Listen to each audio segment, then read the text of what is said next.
here. All right, we have Act 3 beginning in 7 days. Read the Interlude, a 7-chapter tale connecting Act 2 and Act 3 found exclusively here. One new chapter will be added every day until Act 3 begins. Warriors of Light, Part 1, Memories of Then and Now. The realm was now split into heaven and earth, a vast nothingness replacing what was once clear blue sky. Even the air itself was stagnant, save for the occasional haphazard breeze. Though he had lost all sense of time and space, the man called the Warrior of Light affirmed his existence by clashing swords with his eternal foe. "Do you remember? We battled in another world, just like this," Garland said. They were words meant to both provoke and inspire, or perhaps just to remind. "That fight has ended, just as this one will." Of course, the Warrior of Light remembered. He remembered standing as a hero in an embattled world created by the gods of harmony and discord. He remembered triumphing over Garland and chaos, then being thrust once again into a realm of battle, this time by the gods of matter and spirit. "Do you wield your sword for the gods?" The Warrior of Light shook his head as he blocked Garland's heavy blow. Certainly, he and Materia shared a common goal. However, that was only because their desire to give respite and end strife aligned. This purpose united them, despite their differences. "No, for myself!" He had met many warriors in that battle.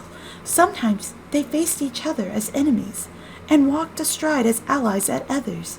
Even now, he held those precious memories close to his heart. Certain warriors were consumed with evil purpose, but although some were too far gone to know the warmth of light, not all were dead to its touch. Such were the diverse foes he faced. In this land of respite, none seemed to recall their previous skirmishes. Even so, the Warrior of Light was fulfilled.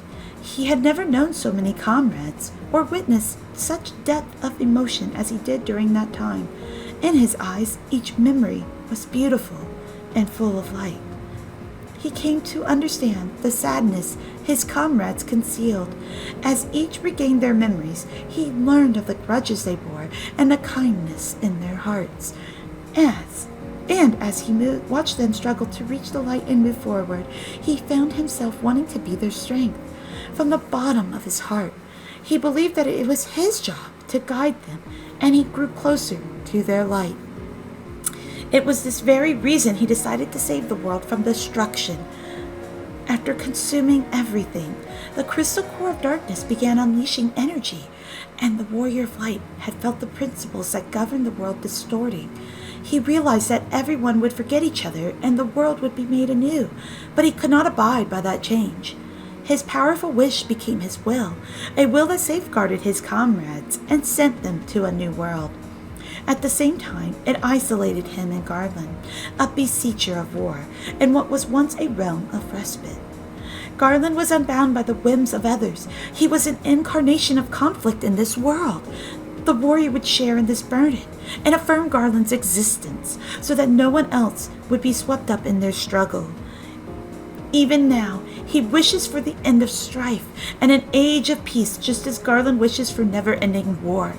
However, his wish remains unfulfilled and the battle drags on. But he can accept this fate as long as this new world is nothing like the other one. He trusts that his companions will create a peaceful realm. He continues to fight because he believes. He believes that as long as there is light, their wills are one. This will end part 1. Act 3 begins in 6 days.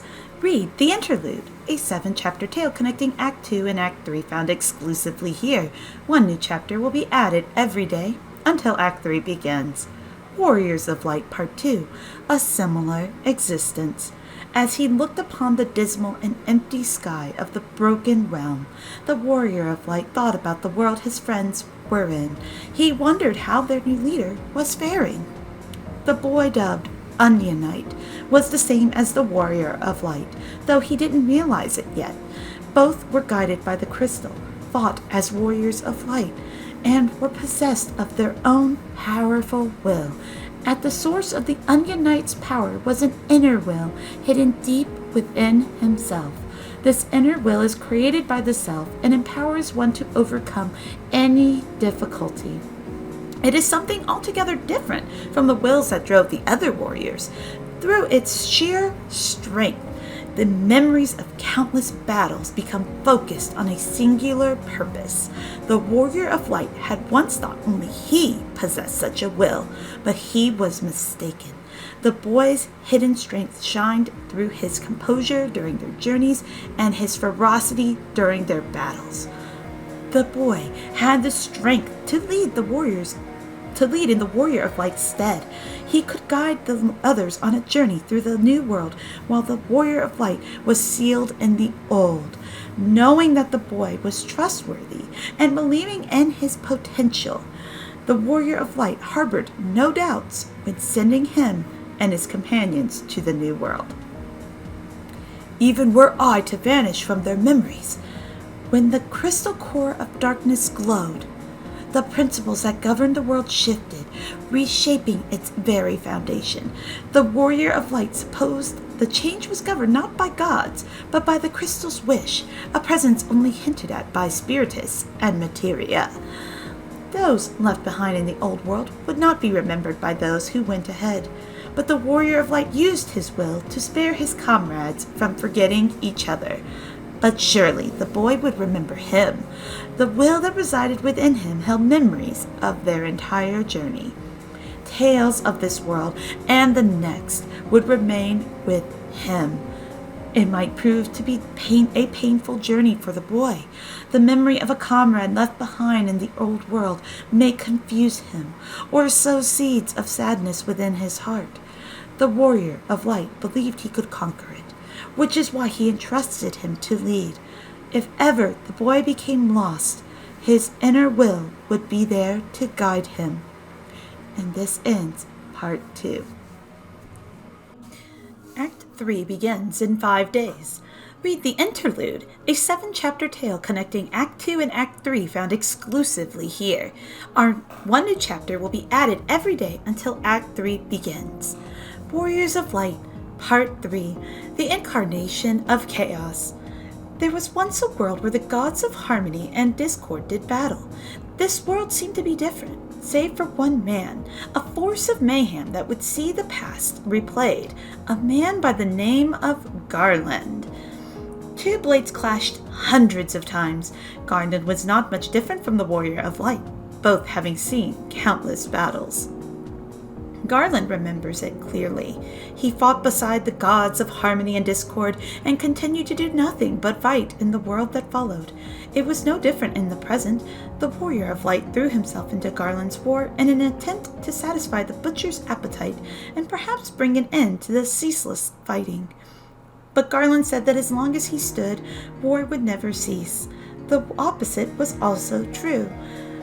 I would not be here were it not for war, and the discord that shapes this realm is born every time our swords meet. What? This world is shaped by discord? Yes, now you understand. It has been abandoned by the gods. Discord is all that maintains the space in which we fight. Chaos rules this world. No! I won't let this world fall to darkness. The Warrior of Light faces Garland, whose words echo the chaos of a long war since ended. He declares that light will illuminate a path for harmony. Garland laughs at the words.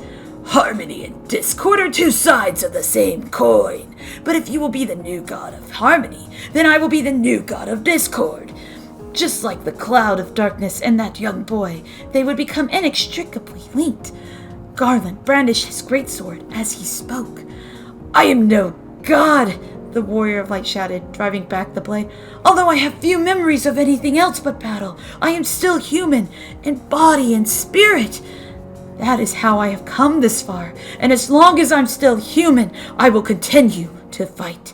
What proof have you of this humanity? Garland asked. I will show you, and I hope that someday this world can become a place for the others to return to. He threw himself into the fight. He would prove his humanity and protect this place from the clutches of chaos. When the others returned, this world would be different, it would be a place to call home.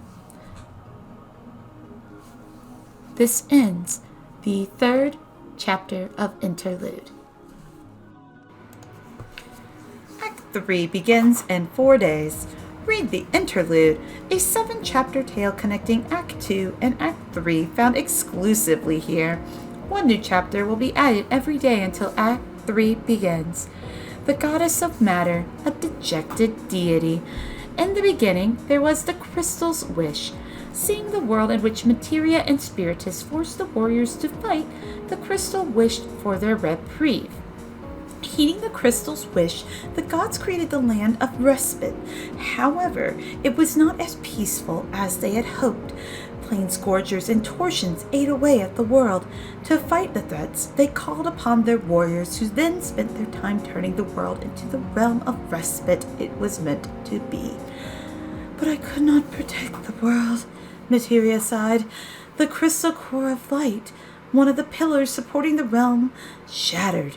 The remaining crystal core, that of darkness, was swallowed by Shinryu. All that maintained the world was lost. At that moment, the crystal's wish abandoned the gods. Using the will of the warriors of light as a foundation, it created a new world without relying on the gods. Its wish this time was for the warriors to obtain true respite. However, would respite come to warriors who still had incomplete memories? At one time, Materia had thought they would be happier without their painful memories and stole them away. But what would their ruler of this new world, the crystal's wish, do? Would it return their memories and force them to accept it? I think the warriors would not stand for that. No, they would surely want to recover their own memories. Just as their wills had laid the foundation for the new world, it could also shape the world to their liking. It was a power hidden within them that might even surpass that of the crystal's wish. How do humans achieve respite? How do they achieve happiness? I want to know. Although the world was created in hopes of giving the warriors rest, it served to cultivate the goddess's interest in humans. Seeing their peaceful expressions, she was sure she felt happy. She found their ability to overcome their painful memories to be heartening. As that feeling grew, so did her interest in humans.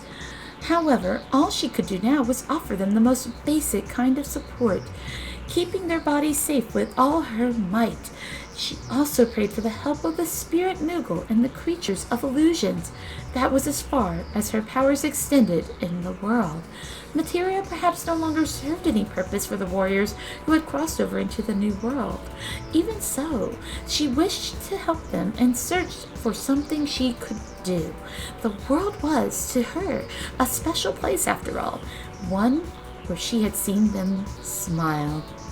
And this completes Chapter 4 of Interlude. Act 3 begins in 3 days.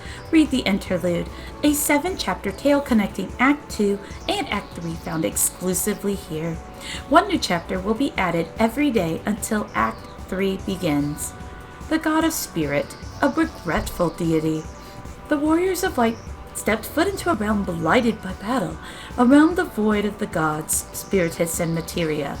As their fight raged on, the warriors forgot the land of respite's purpose. Spiritus's domain was that of the mind. He summoned strong spirited warriors to the realm of respite, and he was loath to interfere with their actions. He brought those who sought ruin, war, and domination into his land.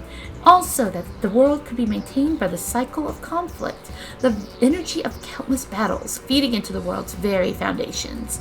And so, when those foundations changed, Spiritus's responsibilities had come to an end.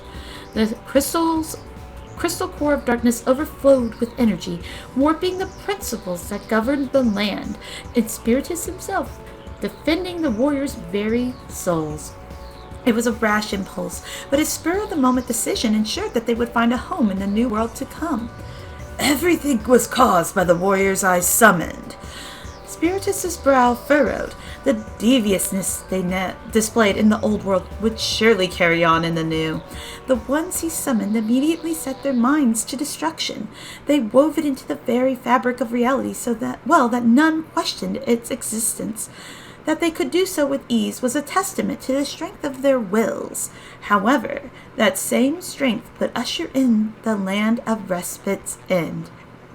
One of these wills remained behind, Garland. He sought to reshape the old world to match the twisted fury that drove him, and so he fought. In the new world, the cloud of darkness endeavored to cause a flood of light, thereby returning all to nothingness. It seemed no matter the place, the warriors summoned by Spiritus were bent on destruction, dominion, and seeing their foes ground to dust. When the principles of the world changed, the will to destroy remained, all because Spiritus insisted on protecting the freedom of each warrior to choose their own actions. For this, Spiritus would atone. The new world had rejected the gods, and those with darkness in their hearts flooded into it. However, Spiritus did not stand idly by, though through the dimensional coordinates, he could at least provide a means to monitor them. In this small way, he would repay the warriors for their heroism.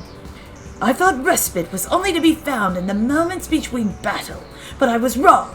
The warriors will take it with their own hands, and when they do... Then and there, Spiritus pledged that he would reach ever toward true respite and do all in his power to protect it.